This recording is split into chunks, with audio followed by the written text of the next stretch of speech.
The emperor entered the Tuileries about 9 o'clock in the evening with an escort of 100 horse, just as if he had come from one of his country residences. On alighting, he was almost squeezed to death by a crowd of military officers and citizens who thronged around him and fairly carried him in their arms into his saloon. Here he found dinner ready, and he was just sitting down at the table when the officer who had been dispatched in the morning to Vincennes to summon the fortress arrived. He brought intelligence of the capitulation of the commandant, whose only conditions were that he should receive a passport for himself and his family. It is a very singular circumstance that on the morning after the emperor's arrival at the Tuileries, while a messenger had gone out to procure a tricolored flag, one was formed at the pavilion Marsan. During the search that was made through the castle, this flag was immediately hoisted. It was quite new and larger than the usual size. No one could guess how the standard had got into the Tuileries and for what purpose it had been intended. In fact, the more light there is thrown on the subject, the more evident it must be that there was no other conspiracy than that of the nature of things. Party spirit alone can seek in the present age to raise a doubt on this point. History will have none. A few days after Napoleon's removal to Longwood, his return from Elba became the subject of conversation among the officers who were presented to him. When one of these individuals observed that astonishing event presented to the eyes of Europe a contrast of all that was most feeble and most sublime, the Bourbons abandoning a monarchy and flying on the approach of a single man who by his own individual efforts boldly undertook the conquest of an empire. Sir, said the emperor, you are mistaken. You have taken a wrong view of the matter. The Bourbons were not wanting in courage. They did all they could. The Count d'Artois flew to Lyon. The Duchess d'Angoulême proved herself an Amazon in Bordeaux, and the Duke d'Angoulême offered as much resistance as he could. If, in spite of all this, they could attain no satisfactory object, the fault must not be attributed to them, but to the force of circumstances. The Bourbons individually could do no more than they really did. The contagion had spread in every direction. The 15th. Today the emperor took advantage of a short interval of fine weather to take a walk to the company's garden. I was alone with him. I made certain representations to him, after which I ventured to suggest some ideas, but he rejected them as absurd. Go, my dear Lascaza, said he. You are a simpleton. But be not offended at the epithet, he added. I do not apply it to everyone. With me, it is nearly synonymous with an honest man. After dinner, the emperor attempted to read a part of the poem of Charlemagne, which he had taken up yesterday evening and again laid aside. This evening, like the two preceding ones, was divided between Charlemagne and Homer. The latter, the emperor said, he read for the sake of recruiting his spirits, and he again resumed his censure on Prince Lucien and his admiration of Homer. Someone present informed the emperor that Lucien had ready for the press another poem similar to his Charlemagne to be entitled Charles Martel in Corsica. It was added that he had likewise written a dozen tragedies. Why the devil's in him?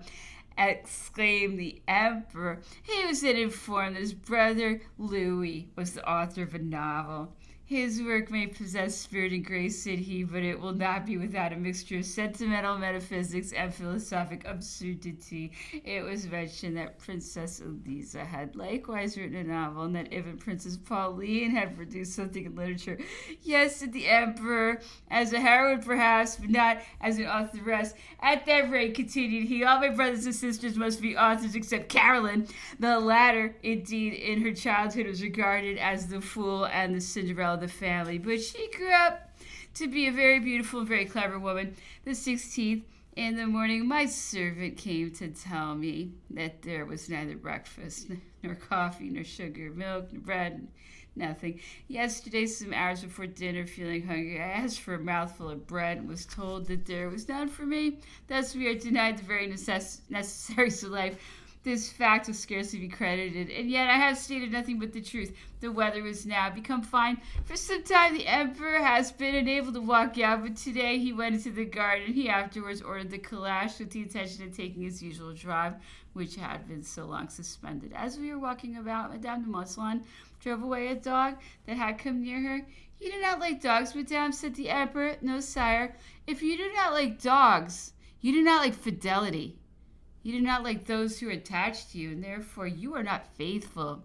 But, said she. But, repeated the emperor. Where's the error of my logic? Refute my arguments if you can.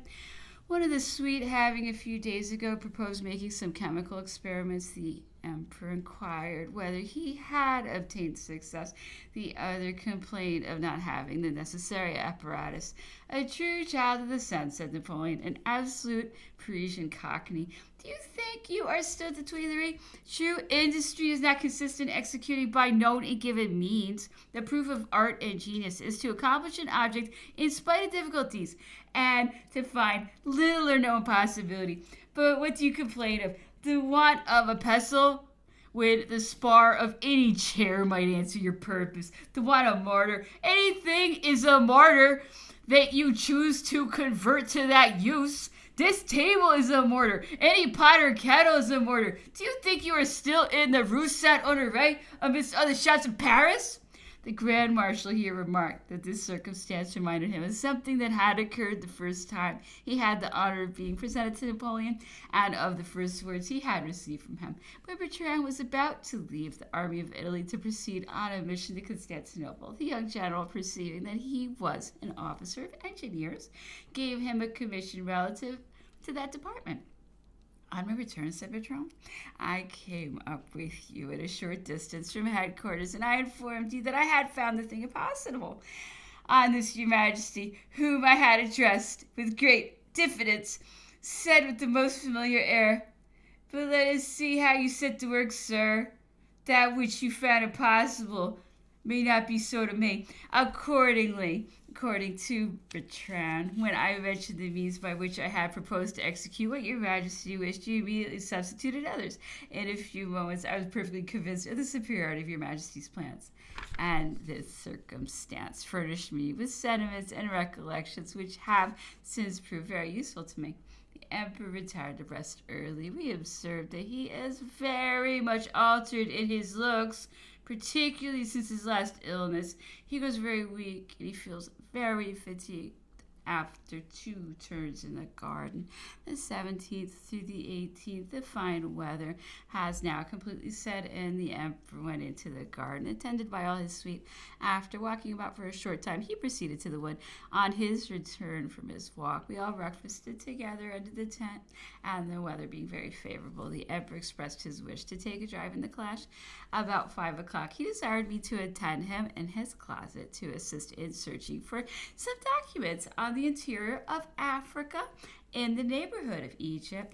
This is a point on which he has been engaged for some days past, as he intends to make it the subject of some chapters in his campaign of Egypt. He complained of being unwell and desired me to offer some tea for him.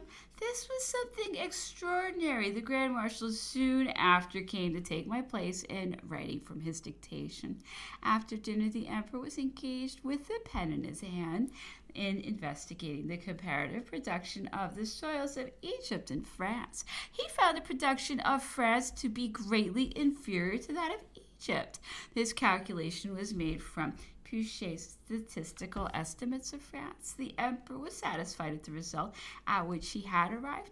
It corresponded with the opinion he had previously formed. This naturally gave rise to the consideration of several other subjects. For instance, what was their probable and possible population in Egypt in ancient times? What might have been the population of the Israelites if during the short period that they remained in captivity they had increased to the degree mentioned in Scripture?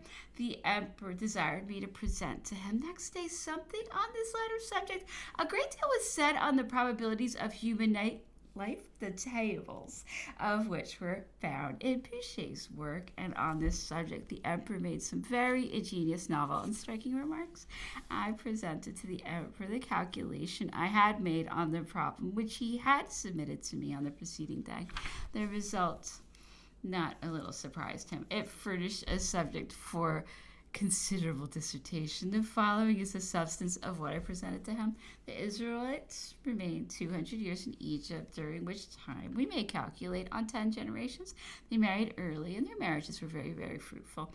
I suppose the children of Jacob, the 12 chief of tribes, to be all married. I suppose each of them to have had the same number of children, or 6 couples, and so on in succession. The 10th generation would then have amounted to 2,480,064,704 individuals, but the 9th generation and even the 8th was still in existence. Hence, what an awful number of ciphers. However, an ample deduction may be made from the number of children, allowing for the mortality occasioned by accidents, disease, and it will always remain a certainty that no calculation can be brought to refute the account of Moses. The emperor amused himself for a considerable time in detecting and showing the errors of my reasoning. During dinner, he exercised himself in English by asking my son questions in that language, in history and geometry. After dinner, the emperor took up the Odyssey, the reading of which afforded a treat to us all. The 19th, Napoleon spent the morning in collecting information on the sources of the Nile from the works of several modern authors. Like Bruce, I assisted him in this labor. At 3 o'clock, he dressed and went out. The weather was tolerably fine. He ordered the calash and then went into the wood on foot, and we walked till we came within sight of Signal Hill. He conversed with me respecting our moral position and the vexations which, even some circumstances arising from our intimacy with him, could not fail to cause him. The calash came up with us, and Monsieur and Madame Montsalon were in it. The emperor was very glad of this. As he said, he did not feel strong enough to walk back to the house. He evidently grows feeble. His step becomes heavy and lagging, and his features alter. His resemblance to his brother Joseph is now striking, so much so that on going to meet him the other day in the garden, I could have sworn it was Joseph, until the very moment when I came close up to him. Others have remarked the likeness as well as myself, and we have often said that if we believed in the second sight of the Scotch Highlanders, we should be inclined to expect that something extraordinary would happen to Joseph or to the emperor. On our return, the emperor examined a large basket full of broken plate, which was to be sent next day to the town. This was to be for the future the indispensable complement for our monthly subsistence in consequence of the late reduction to the governor.